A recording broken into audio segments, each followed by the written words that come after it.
I don't even know why I'm writing this. No one's going to believe me anyway. I barely believe it, and I was there. I've been cave diving for most of my adult life.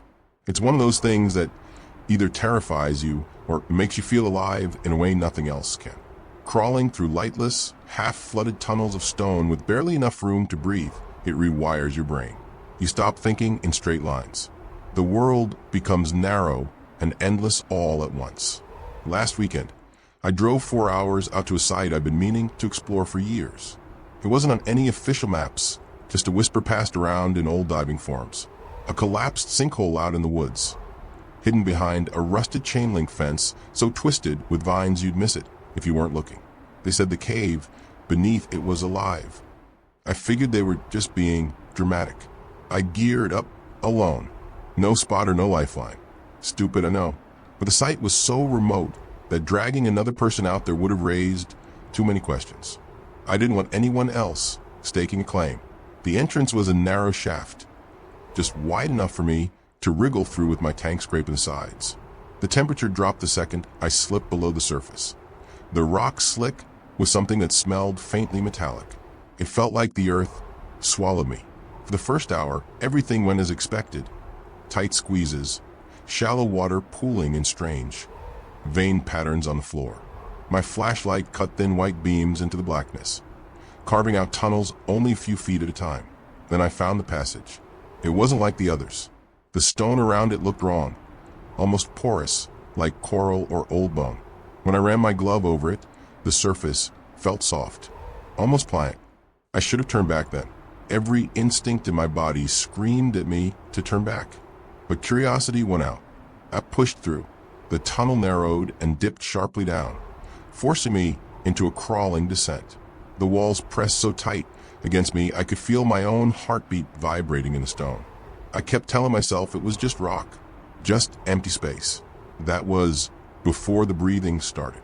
It wasn't mine. It wasn't human. It was deep, wet, and rattling, like something with too many lungs, struggling to pull air through 1,000 crooked throats. The sound echoed through the tunnel ahead, growing louder the deeper I went. I should have backed out. I should have scrambled for daylight, no matter how tight the space got. Instead, I crawled toward it. The tunnel opened into a wider chamber, after what felt like hours. My flashlight beam shivered across the walls, and that's when I saw it. The walls weren't rock.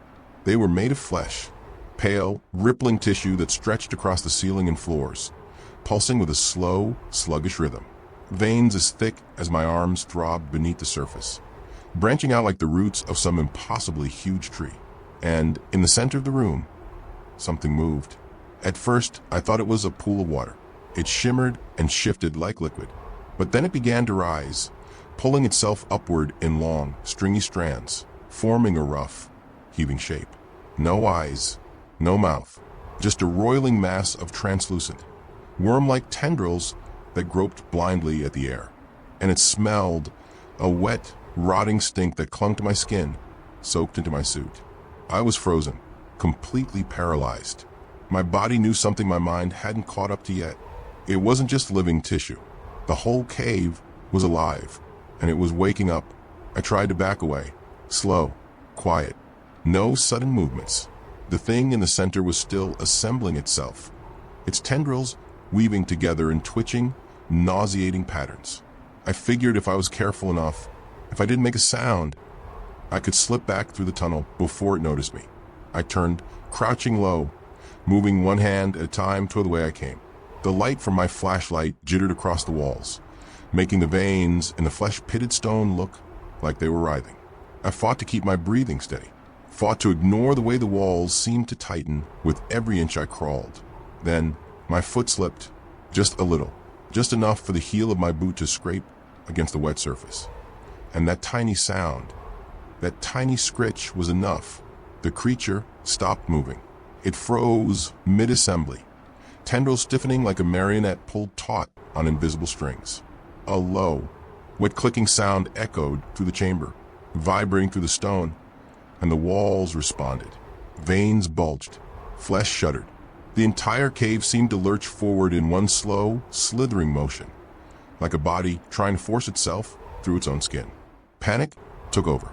I abandoned any idea of stealth and lunged for the tunnel mouth, my hands clawing at the slick walls, my knees scraping raw against the stone flesh. I half crawled, half swum into the narrow passage, my flashlight bouncing wildly and plunging the tunnel into jerking shadows. Behind me, the breathing grew louder, faster, hungrier. Something heavy slithered after me, with tendrils slapping against the stone with a sickening, rapid rhythm. The tunnel was too tight to turn around. I couldn't see it, but I could feel it, the vibrations rattling through my bones. I kept scrambling dirt and mucus-slick stone filling my gloves, my gear catching on the narrowing walls. Every second counted. Then the tunnel shifted. I don't mean it branched off, I mean it moved. The stone flesh around me flexed, like a throat constricting. The opening I had come through twisted sideways, folding into itself. The way back was gone. I crashed into the dead end, my helmet striking the wall with a sharp, hollow thunk. Pain spiked down my neck. I whipped around, trying to shine my light behind me, and I saw it. The thing had almost filled the passage. It wasn't chasing me with legs or arms. It was dragging itself forward on 100 writhing filaments, each one tipped with tiny, grasping claws. And it was smiling, not with a mouth. There was no face, but the ripples across its form shaped a crude, mocking grin. It didn't just want to kill me. It wanted me alive. The walls pulsed again, tightening, the fleshy stone squeezing inward like a hand about to crush a bug. My flashlight flickered once, then died, and in the pitch black, the breathing closed in. I forced myself to move, one hand at a time, fumbling across the rippling, mucus-slick floor, desperate to find anything I could use. A loose rock, a broken shard of old equipment, anything. My fingers brushed against something hard, something sharp. I didn't even think. I grabbed it, the edge slicing into my glove and nicking the skin underneath. Pain flared in my hand, sharp and grounding. Good. It meant I was still alive, still fighting. I jammed the shard into the wall. The fleshy stone screamed. It wasn't a sound, more like a vibration, a high-frequency pulse that rattled my teeth and made my nose bleed instantly. The wall writhed under the impact, veins spasming and pulling away from the wound, like worms recoiling from salt. I stabbed again and again. Each hit tore more of the pulsing tissue apart, revealing layers underneath, slick, twitching muscle, then wet bone, then something that looked like a vast network of tangled nerves. The whole tunnel shook. From behind me, I heard the thing shriek, a gurgling, chittering noise like thousands of tiny mouths tearing open at once. It was coming faster now. No more slow, deliberate dragging. It knew what I was doing. It knew I was hurting it. I dug the shard in deeper, carving a rough hole through the wall. My hands were slick with blood. Mine or the cave's, I couldn't tell. The air tasted metallic and foul, thick with rot and something sharp like burnt hair. The hole widened just enough to see a faint glimmer of light beyond it, cold, bluish light. Not daylight, something else. But it was an exit, or at least not this. I shoved my body into the gap, feeling the fleshy membrane tear around me, sticky strands clinging to my suit. The cave tried to pull me back, veins snaking around my legs, tendrils lashing in my arms. But I fought harder, kicking, tearing, screaming into the pitch-black air. For one terrible moment, I felt hands, not tendrils, hands, grabbing at my ankles. Thin, brittle fingers with too many joints, clawing, pleading. I didn't look back. I tore myself free, half falling, half crawling through the ragged hole, into the unknown light beyond. I hit the ground hard on the other side, sliding across slick stone. My flashlight, miraculously still strapped to my wrist, sputtered back to life with a weak, shivering beam. And I saw where I was. Not another chamber, not freedom, a nest. Hundreds, maybe thousands, of those same fleshy tendril creatures, all slumped in tangled heaps along the walls, sleeping, shuddering softly in rhythm with the breathing pulse of the cave. They hadn't seen me, not yet, but one of them, the closest one, twitched, and slowly began to stir. I stayed frozen, barely breathing. The creature closest to me slumped back down, its twitching subsiding into slow, wet convulsions. Around it, the others continued their rhythmic pulsing. a grotesque mimicry of sleep. I had to move. As I edged along the wall, my flashlight's weak beams swept across the stone, and I saw it. Markings, deep grooves, almost invisible against the pulsing flesh stone, spiraled across the surface like scars. Arrows, symbols, a path carved by someone before me. I followed the markings with my eyes, tracing them to a darker corner of the cavern. Then I saw it, the massive thing at the center of the nest. It wasn't like the others. It was huge, rooted into the floor by thick cords of veined flesh. Its skin stretched taut over a skeleton too angular, too wrong. Its head was a mass of writhing tendrils, shaping crude impressions of faces. Grinning, weeping, screaming. It wasn't breathing. It was dreaming, and the whole nest pulsed in rhythm with its dreams. If it woke, all of them would. I edged toward the carvings, my every step a fight against my own shaking body. Halfway across, the tendrils along the ceiling shivered. The massive creature twitched. The nest stirred.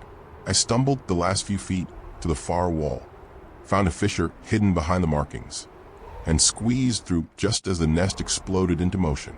Tendrils lashed. Body screamed. The massive thing in the center began to unfold.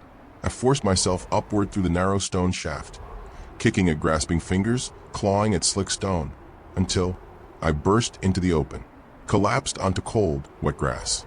The sinkhole behind me was silent. The sky above was purple with dawn. The breathing was gone. For now, I don't know how long I lay there. Eventually, I staggered back to my truck and drove. I didn't look back. I haven't gone near that place since. But sometimes, late at night, when the world is quiet and I can't sleep, I swear I can still feel the breathing. Soft at first, like the pulse of a distant tide. Getting closer. I moved last month, packed up everything, left the state. It didn't help. 2 nights ago, I found something on my living room floor. A wet, pale thread, about the length of my finger, still twitching. And last night, when I pressed my ear to the wall, I didn't hear the sounds of the city. I heard the stone breathing. And this time, it wasn't just calling my name. It was whispering how to find me.